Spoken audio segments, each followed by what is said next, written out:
Her eyes locked with mine across the crowded cafe, the question hanging between us like a guillotine blade. "Why did you reject my friend request?" The simplicity of her words belied the complexity of our history. I felt my carefully constructed walls begin to crumble as memories flooded back, of promises made under starlight, of betrayal on a rainy afternoon, and of the 5 years of silence that followed. What she didn't know was that accepting her request would have meant confronting the truth I'd been running from, that I never stopped loving her. If you're enjoying this story, please hit that like button and subscribe to the channel for more emotional journeys that explore the complicated terrain of human relationships. Your support helps us continue creating content that touches hearts. I met Eliza during my sophomore year of college. She was the girl who always sat by the window in our literature class, sunlight catching in her dark curls as she passionately debated Austen and Bronte.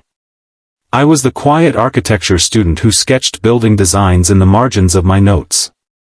We were unlikely friends, thrown together by a group project on symbolism in Victorian literature, a topic I knew nothing about but pretended to understand just to spend more time with her. "You're not fooling anyone, you know," she told me one evening as we studied in the library. "You haven't read Wuthering Heights, have you?" I confessed immediately, expecting ridicule. Instead, she laughed, a warm, genuine sound that made the fluorescent library light seem a little less harsh. "I'll make you a deal," she said. "I'll explain Heathcliff and Catherine if you teach me why flying buttresses matter." That was the beginning. For 3 years, we were inseparable. Not romantically, not officially, but in that undefined space where friendship and something deeper blend together without clear boundaries. We shared dreams over midnight coffee, held each other through failed exams and family crises, and built a language of inside jokes and half-finished sentences that no one else could translate. The summer before senior year changed everything. We both had internships, mine in Chicago, hers in Boston. 3 months, she said at the airport. "It's nothing. We'll talk every day." I nodded, ignoring the hollow feeling in my chest as I watched her walk through security. For the first month, we kept our promise. Video calls, text messages, photos of interesting buildings I thought she'd appreciate, screenshots of literary passages she knew would make me think. But slowly, the messages grew shorter, the calls less frequent. Her Instagram showed new friends, new experiences, a new life forming without me in it. Then came the photo. Eliza at a rooftop party, her arm around a tall guy with perfect hair and a confident smile. The caption, "Sometimes unexpected people become the most important." 23 likes. One comment from him, "The feeling is mutual." I stared at my phone for an hour, composing and deleting responses until I finally put it away without saying anything. When we returned to campus that fall, everything had shifted. She tried to bridge the growing distance between us, but I built walls instead. I made excuses to avoid our usual coffee shop, joined different study groups, and gradually constructed a life that carefully circumnavigated hers. The hurt had calcified into something hard and protective around my heart. Graduation came and went. We exchanged brief congratulations and hollow promises to keep in touch. I took a job in Seattle, putting 3,000 miles between us. I dated other people. I built award-winning sustainable housing complexes. I crafted a life that looked perfect on paper and social media. And if I sometimes woke at 3 a.m. with the phantom sound of her laughter in my ears, well, that was my secret to keep. 5 years passed this way, until last month, when her name appeared in my Facebook notifications. "Eliza Montgomery wants to be your friend." My finger hovered over the screen for a long moment before I pressed delete request. I told myself it was self-preservation. And now, here she was, sitting across from me in this Seattle cafe, asking the question I had no good answer for. I'd come here every Sunday morning for 2 years, and never once seen her. The statistical improbability of this moment felt like either cosmic punishment or divine intervention. "James," she prompted when I remained silent too long.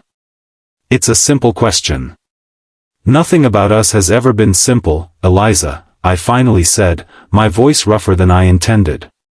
She looked different, her hair shorter, small lines at the corners of her eyes that appeared when she frowned, but her directness hadn't changed.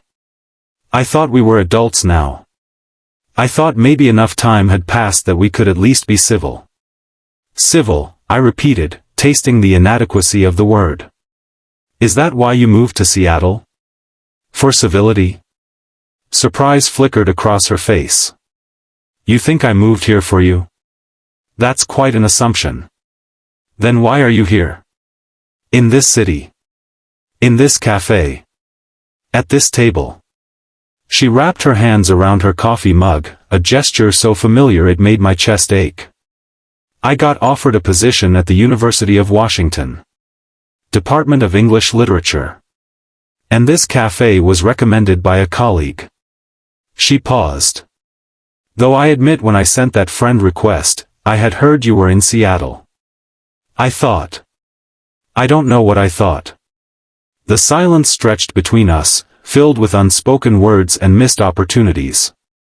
Outside, rain began to fall, painting streaks across the windows and casting the cafe in a gray light that felt appropriate for this ghost from my past materializing in my present.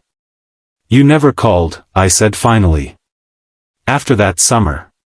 You never explained. Confusion crossed her face. What are you talking about? I called you constantly. You were the one who stopped answering. That's not how I remember it. Then your memory is selective, she said, a flash of the old fire in her eyes.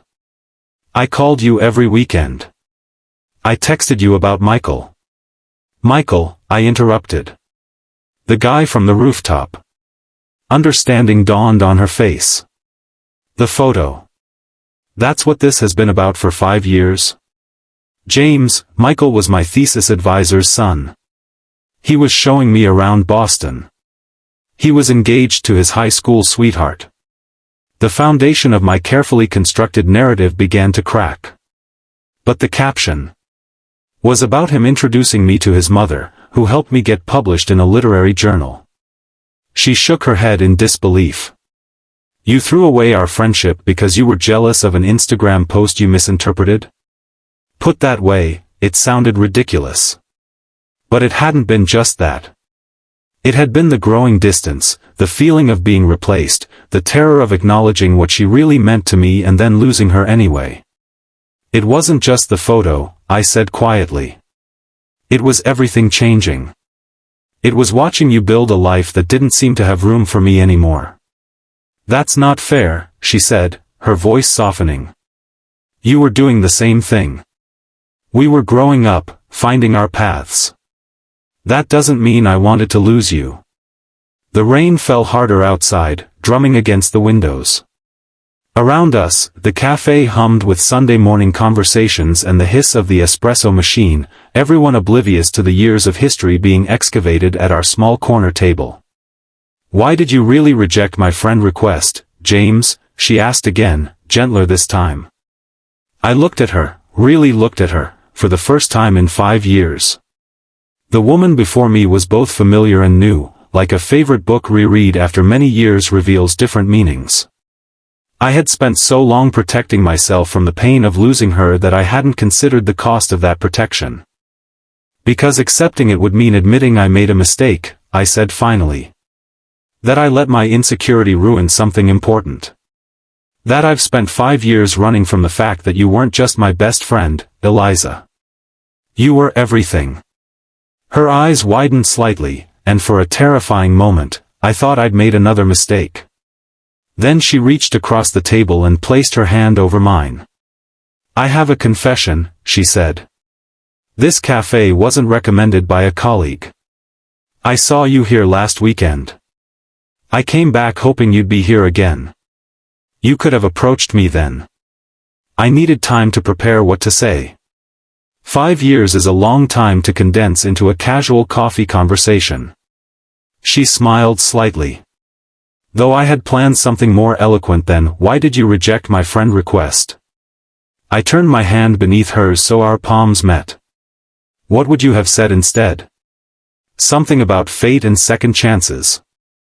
Something about how some connections don't break, they just stretch. She shrugged. Something about how I never stopped wondering what might have been.